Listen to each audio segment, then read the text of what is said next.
ସାଙ୍ଗମାନେ ଏଇଟା ଦେଖ, ଏଇଟା ହେଉଛି ଜିପିଏଲ୍ ହୋଣ୍ଡା ଢେଙ୍କାନାଳ ପାର୍ଟସ୍ ରୁମ୍ଟା। ଏଇଟା ହେଉଛି ମ୍ୟାନେଜରଙ୍କ ସିଟ୍।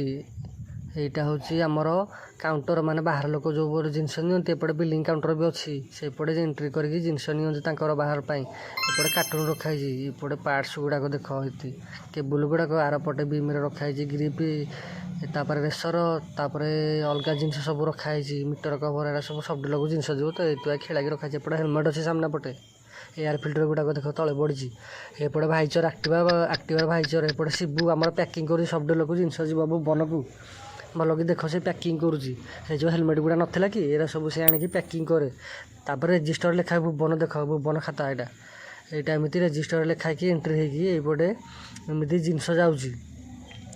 ଲେଖା ହେବ ଦେଖ, ଏଇଠି ଜେରକ୍ସ ବାହାର କରାଇ ଦିଆହେଇଛି। ଏପଟେ ସେ ଯାହା ଅର୍ଡ଼ର ଦିଅନ୍ତି ତାଙ୍କ ଲିଷ୍ଟ ବାହାରେ। ତାପରେ ଜିନିଷ ପ୍ୟାକିଂ ହେଇକି ଏମିତି ଲିଷ୍ଟ ମିଳା ହେଇକି ଜିନିଷ ତାପରେ ପ୍ୟାକିଂ ହୁଏ। ପ୍ୟାକିଂ ହେଇକି ଦେଖ, ଏଇ ଶିବୁ ଦେଖ, ଏଇଠି ସେ ପିଲାଟି ଦେଖ, ଏଇଠି ଆମ ଆସିଷ୍ଟାଣ୍ଟ। ଏ ପିଲାଟି ଦେଖ ସେଇଠି ପ୍ୟାକିଂ କଲା ଭଲ କି ଦେଖ ପ୍ୟାକିଂ କରୁଛି। ପ୍ୟାକିଂ କରିକି ଜିନିଷ ମିଳାମିଳି କରି ତାପରେ ଦେଉଛି। ପୁଣି ସାମ୍ନା ପଟେ ବି ମିସ୍ତ୍ରୀ ଆମର 8 ଜଣ ଅଛନ୍ତି। ସେମାନେ ବି ଜିନିଷ ପାଇଁ ଆସନ୍ତି, ତାଙ୍କୁ ବି ଜିନିଷ ଦିଆଯାଏ। କାର୍ଡ଼ରେ ଏଣ୍ଟ୍ରି କରିକି ତାଙ୍କୁ ଜିନିଷ ଦିଆଯାଏ ଭଲ କି ଦେଖ। ଏଇଟା ମ୍ୟାନେଜରଙ୍କ ସିଟ୍ ଏଇପଟେ ଆମର ଅଛି। ଏଇପଟେ ଡାହାଣ ପଟେ ଦେଖ ମ୍ୟାନେଜରଙ୍କ ସିଟ୍। ସିଏ ଏଇଠି ବାଁ ପଟେ ଦିଆଯାଏ। ଦେଖୁନ ମିଥୁନ କୁଆଡ଼େ ଅନେଇଛି ସିଆରେ ଲେଡ଼ିଜ୍ ମାନଙ୍କୁ ଦେଖୁନ। ଏଇଟା ନୀଳ ଭାଇ ଏଇଠି ଆମର ବଡ଼ ଭାଇ, ତାଙ୍କ ତ ଗୁଲି ଖଟି କରିଦିଆଯାଏ। ଦେଖୁନ ସେ କେମିତି ହେଉଛନ୍ତି।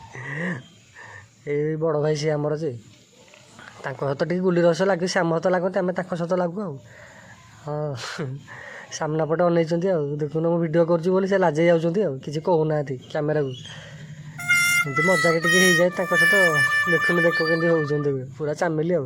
ଡାକୁଛି ସେ ଶୁଣୁନାହାନ୍ତି, ଦେଖୁନ ଲାଜେଇ ଯାଉଛନ୍ତି ପୁରା ଆଉ। ଜାଣିକି ଦେଖଉନାହାନ୍ତି ମୁହଁଟା ଆଉ।